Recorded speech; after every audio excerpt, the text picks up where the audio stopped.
It's natural to believe that growing your business means saying yes more often. Yes to that new project, that deal, that new client. But if you want to attract high end clients and position your business as premium, then you need to become more skillful at saying no more often than you say yes. Let's discuss why.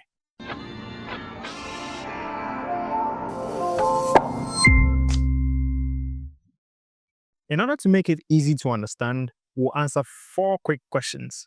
The first one is, what happens when you always say yes? Second, what changes occur when you say no more often? The third, what to say no to? And finally, how to say no.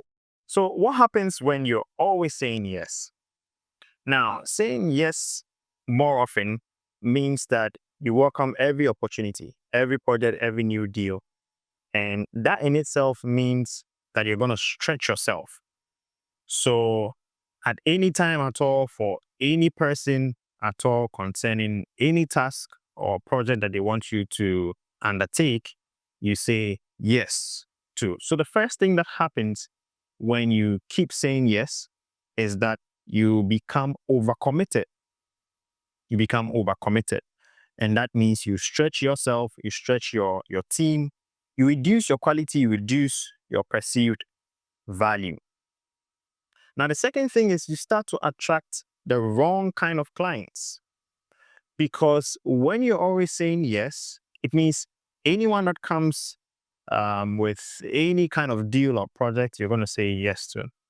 So, whether or not the client fits your model or your target market or your kind of projects or the kind of problems that you're able to solve doesn't come into question here. You just keep saying yes. And by that, you attract the wrong kind of clients. Okay, then the third one is that you end up building the wrong kind of business. Now, remember, every yes that you say, you are saying no to another opportunity. So you can't possibly multitask on everything. So as soon as you say yes to that client or that deal or that project, it's a no to something else that would have been far more aligned to what you do. So bit by bit, you start to build your business in the wrong direction for any type of client. Rather than be intentional, have a target market, solve certain kinds of problems so that you build the right kind of business. Now, let's discuss what changes occur when you begin to say no more often.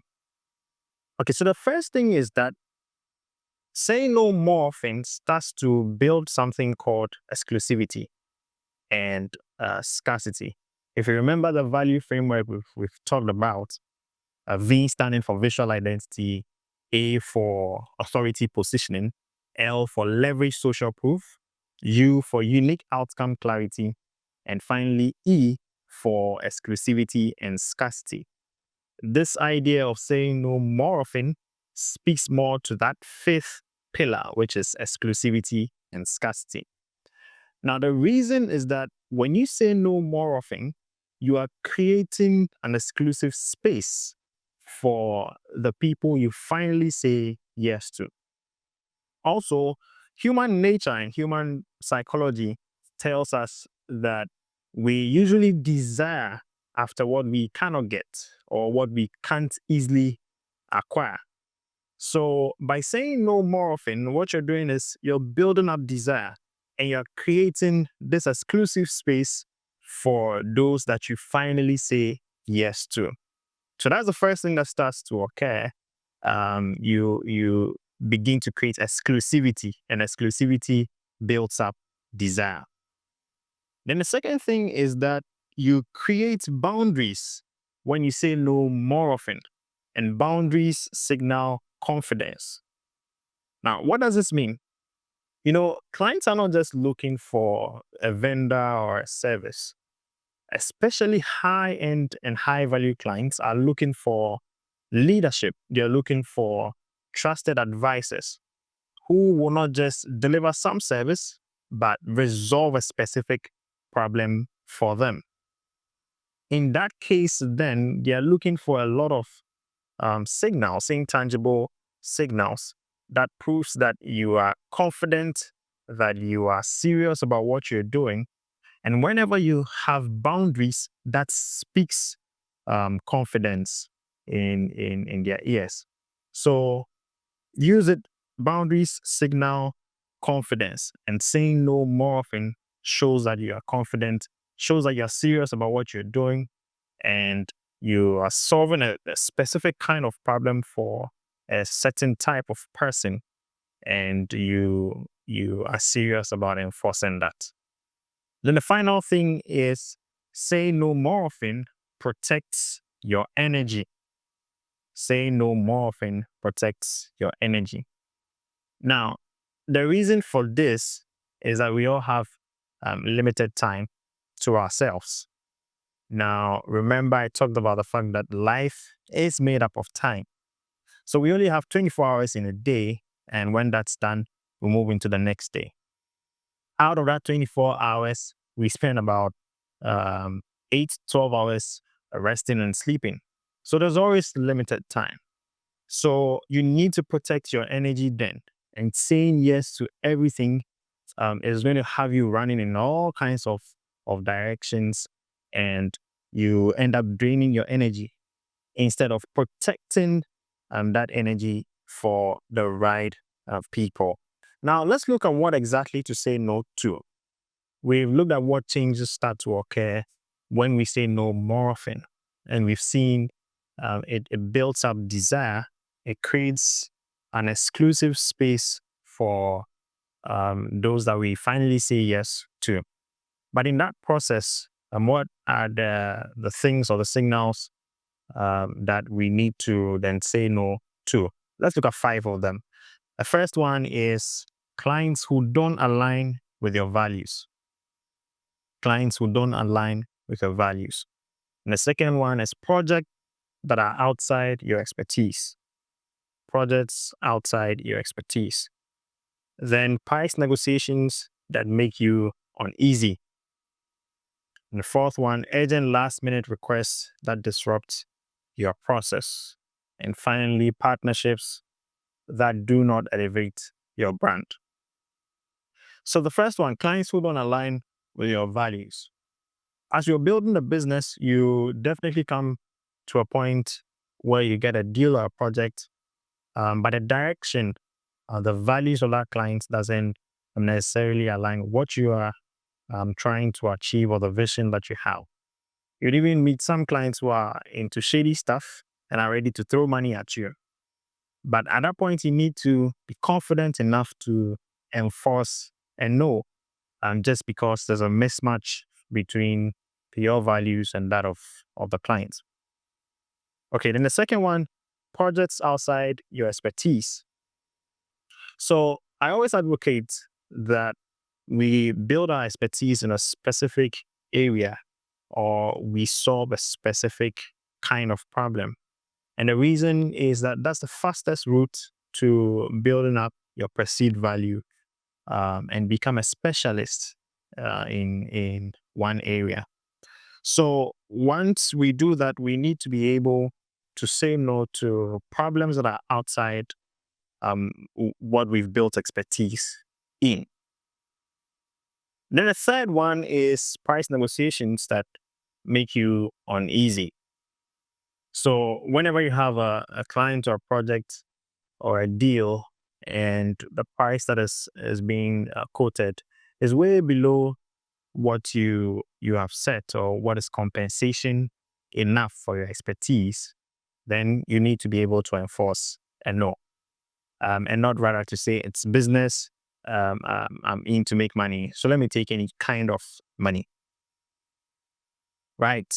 Then the fourth one is urgent last minute requests that disrupt your process. So whenever we have such a situation where a client keeps sending last minute requests that disrupts the process that we've set, we need to be able to enforce and know at that point. Usually depending on the severity, you can accept a yes and just do it. But once we allow that over and over again, then we are training our clients to disrespect our boundaries. So it's important you enforce a no, even for the smallest of things. Right. Then the final one is partnerships that do not elevate your brand. So if you come into an opportunity where you can partner with a business or an individual, but assess and realize that this partnership is not going to elevate your brand, you need to be able to enforce a no.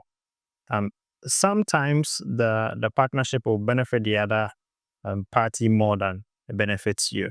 You need to just wait and assess it, and be able to answer the question of what's in it for me. And if that's a positive answer, then you can go ahead. But if it's not, you need to be confident to enforce a no. All right. So those are the 5 points or 5 signals to what exactly we need to be saying no to more often. Our final question is how to say no. Now, the reason this is important is because you don't want to come off as arrogant or a difficult person. Also, you don't want to burn certain relationships just because you need to decline a certain opportunity. So it's important that we build a skill around that area and know exactly how to say no in a very nice way. Now, the key here is to be polite, but at the same time, firm and confident. So usually there are certain scripts that we can use to help us say no in the right way, depending on the situation that we are faced with. So let's look at 3 of them. Now, one example is to say, this isn't a right fit for us, but I'll be happy to refer you to someone who might be. This isn't a right fit for us, but I'll be happy or glad to refer you to someone who might be. That's a simple way of declining an opportunity. And the second one is, thanks for thinking of us. Right now, we are focused on X, so we cannot execute this project or deal. So thanks for thinking of us, but right now we are focused on delivering X, and so are not available for Y or your project. Then the final one we can also use is to deliver best results for our clients. We only take on Y types of projects. So that's also saying no in a very tactful way, but it places you in a better light, in a more positive one than a negative light. So we can make use of some of these tactics. The key point here is that we need to learn how to enforce or say no more often than saying yes to every opportunity that comes our way. To wrap up, remember, business at its core is about solving problems. So if you zone into the specific kind of problem that you solve and you become the best at what you do, then naturally you cannot say yes to every opportunity. So view saying no as a very powerful tool that you can use to sift through a lot of opportunities just to find the right fit for your values, your expertise, and your business.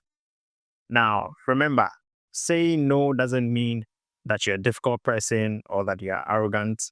Rather, it increases your perceived value, and it means you know your worth and you're serious about your business. So say no more often than you say yes, and position your business to attract premium clients and high-end clients. If you found this video helpful, make sure that you give it a thumbs up, and I'll see you in the next one. Bye.